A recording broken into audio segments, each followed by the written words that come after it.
Sa panahon na ngayon mga tol, ano man ang gawin mo, mag-post ka. Post ka man nakakatuwa.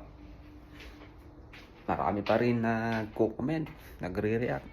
Bakit niya ginagawa? Ano ba yung ginagawa niya? Parang baliw. Ganito, ganun. Hindi magluto. Parang masarap na magluto, hindi naman masarap magluto. Tapos, sasayaw ka.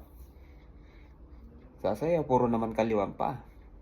Paano mo sasabing kaliwa lang pa dalawa naman yung pang ginagamit sa pagsasayaw. Kaya, minsan mga tao naman, mag-isip sila, maninira sila. Di pa isipin yung iko-comment. Kaya, try and try mga tol. Diretso lang, mag-upload na mag-upload tayo ng content.